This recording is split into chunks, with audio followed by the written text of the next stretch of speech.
आगामी 22 जनवरी को श्री राम लला जन्मभूमि मंदिर में प्रभु के प्रतिमा का प्राण प्रतिष्ठा प्रधानमंत्री नरेंद्र मोदी के हाथों किया जाना सुनिश्चित है, जिसके कारण अयोध्या त्रेता युग जैसी सज संवर रही है। तैयारियों का निरीक्षण संबंधित अधिकारियों के अलावा पीएमओ सीएमओ लगातार कर रहा है, तो वहीं मुख्यमंत्री योगी आदित्यनाथ अयोध्या में लगातार निरीक्षण कर प्रत्येक बिंदुओं पर पैनी नजर बनाए हुए हैं। इस समय अयोध्या में लगातार लौकिक के साथ अलौकिक घटनाएं घट रही हैं। जटायु के वंशज गिद्ध के आगमन के बाद, जामवंत के वंशज भालू नागों के आगमन के बाद पुष्प विमान को लेकर चर्चा गर्म है। आइए आगे देखते हैं क्या है मामला। आप देख रहे हैं यूनिवर्सल न्यूज टुडे। प्रभु श्री राम के दरबार, उनकी सेना के विभिन्न पदाधिकारी जैसे कि हनुमान, सुग्रीव के प्रतीक बंदर जो अयोध्या में सदैव रहते हैं, लेकिन इसी बीच जामवंत के प्रतीक भालू, जटायु के प्रतीक गिद्ध, शेषनाग के प्रतीक विभिन्न नाग अचानक से दिखाई दे रहे हैं, जिन्हें देखकर लोग हतप्रभ हैं। इसी बीच निर्माणाधीन श्री रामलला गर्भगृह मंदिर के आसपास विभिन्न तरह के विषैले विशाल नागों का जमावड़ा हो गया है, जिन्हें पकड़कर वन विभाग द्वारा अन्यंत्र स्थान पर छोड़ा जाता है और वह पुनः वापस आ जाते हैं, जिन्हें देख मजदूर डर जाते हैं, लेकिन मजदूर श्री राम का नाम लेकर अपने कार्यों में लगे हुए हैं। मंदिर के शेष निर्माण को रात दिन कार्य पूर्ण करने में लगे हुए हैं। सोशल मीडिया में आजकल चर्चा है कि सनातन धर्म के अनुसार 7 अमर लोगों में शामिल प्रभु श्री राम के मित्र व लंका के राजा विभीषण अपने पुष्प विमान से श्री राम के गर्भगृह मंदिर का अवलोकन किए। बताया जाता है कि बीते 10 जनवरी की रात कुछ ऐसा चमत्कार हुआ जिसे देखकर सभी मजदूरों के होश उड़ गए। जब रात्रि के समय सभी टेंट में सो रहे थे, तभी वहां का नजारा चौंकाने वाला था, क्योंकि वहां पर एक मजदूर को पीले रंग का दिव्य चमत्कारी विमान दिखाई दिया, जिसका आकार मोर के समान था, जो दिखने में काफी सुंदर और तेज से परिपूर्ण था, जो कि राम मंदिर परिसर के पिछले क्षेत्र में उतर रहा था। लेकिन उस विमान को नियंत्रित कौन कर रहा था, यह समझ में नहीं आ रहा था, क्योंकि विमान में इतना तेज था कि सामान्य आंखों से देखा नहीं जा सकता था। लेकिन ऐसा लग रहा था मानो स्वयं साक्षात प्रभु श्री राम या उनके मित्र लंका के राजा विभीषण पुष्पक विमान से अयोध्या में उतर रहे हों। मजदूर सुरेश ने यह चमत्कार अपनी आंखों से देखा, लेकिन अचानक ही वह बेहोश हो गया, क्योंकि वह उसके तेज को सहन नहीं कर पा रहा था। सुरेश जब सुबह उठा तो उसी स्थान पर मौजूद था जहां बेहोश हुआ था। उसके साथी मंदिर निर्माण कार्य पूरा करने के लिए जा रहे थे।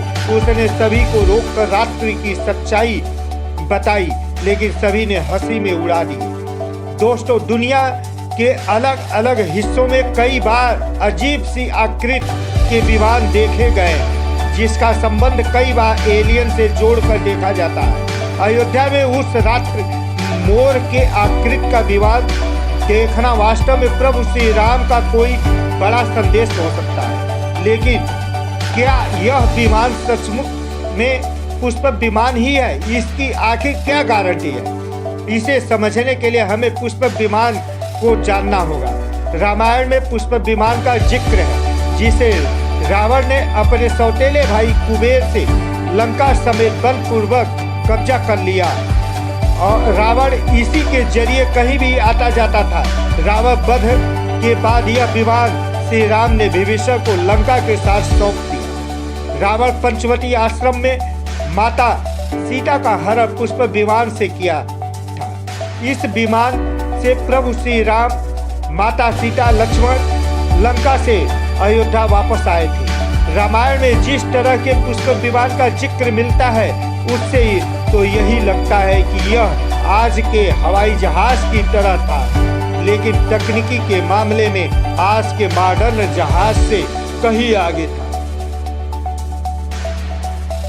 रामायण में सुंदरकांड के 7वें अध्याय में पुष्प विमान के बारे में बताया गया है, जो आग और वह पानी से ऊर्जा प्राप्त कर उड़ान भरता था। इसकी तकनीकी इतनी उत्कृष्ट थी कि इसका आकार छोटा या बड़ा आवश्यकता अनुसार किया जा सकता था।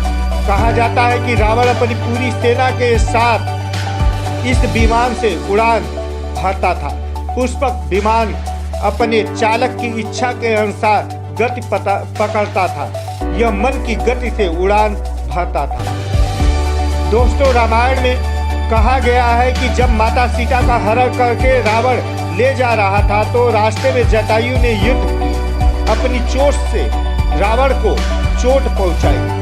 रावण ने तलवार से जटायु को लहूलुहान कर दिया। जटायु घायल होकर जमीन पर गिर गए। माता सीता को खोजते हुए रास्ते में घायल जटायु से श्री राम की मुलाकात होती है। जटायु श्री राम को बताते हैं कि रावण माता सीता का हरण करके किस दिशा में ले गया।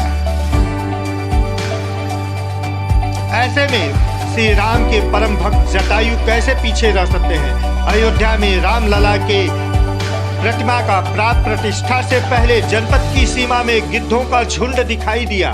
स्थानीय लोग इसे गिद्ध राज जटायु से जोड़कर देख रहे हैं। वे इसे शुभ संकेत मान रहे हैं। मिल्कीपुर तहसील के धरौली गांव में पिछले 10 से 12 दिनों से गिद्धों का झुंड रह रहा था। हालांकि उस गांव में से गिद्ध उड़ गए हैं, लेकिन अयोध्या की सीमा में यहाँ वहाँ दिखाई दे रहे हैं। गांव वालों का कहना है कि पिछले 20 वर्षों से हम लोगों ने इलाके में गिद्ध नहीं देखा। अब जब राम का मंदिर बन रहा है तो इस गांव में लगभग 50 की संख्या में गिद्ध आकाश में दिखाई दे रहे हैं। उनमें से 10-12 गिद्ध गांव में सेमल के पेड़ पे वास कर रहे थे। गिद्धों के देखने की घटना को ज्यादातर लोग राम से जोड़कर देख रहे हैं और शुभ संकेत मान रहे हैं।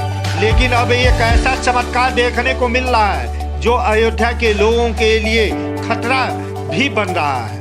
चलिए आपको बता देते हैं आखिर श्री राम का नागों से क्या संबंध है। आखिर प्राण प्रतिष्ठा से पहले इतने सारे नाग एक के बाद एक अयोध्या में क्यों निकल रहे हैं, वह भी अलग अलग प्रजाति के, अलग अलग रंग के। पहले जानते हैं आखिर राम मंदिर की प्राण प्रतिष्ठा के लिए 22 जनवरी का ही समय क्यों चुना गया। इसके पीछे का रहस्य क्या है। त्रेता युग में प्रभु श्री राम का जन्म अभिजीत मुहूर्त में हुआ था।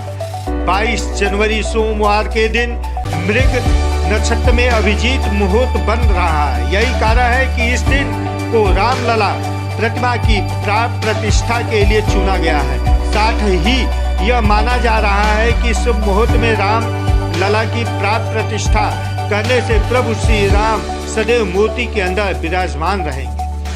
जैसे जैसे प्राण प्रतिष्ठा का समय नजदीक आ रहा है, वैसे वैसे अलग अलग प्रजाति के नाग अचानक ही अयोध्या में प्रकट हो रहे हैं, जो कि अयोध्या वासियों के लिए खतरा बनते जा रहे हैं। इनमें से 2 प्रजाति के नाग अलग अलग क्षेत्रों में बार बार निकल रहे हैं, जिनका संबंध वासुकी और तत्सत नाग से जोड़ा जा रहा है। कहा जाता है कि प्रभु श्री राम के भाई लक्ष्मण साक्षात नाग शेष नाग के अवतार हैं और वासुकी व तत्सत नाग शेष नाग के भाई हैं, जिनमें से वासुकी पाताल में निवास करते हैं और शेष नाग बैकुंठ में भगवान विष्णु की सेवा में रहते हैं।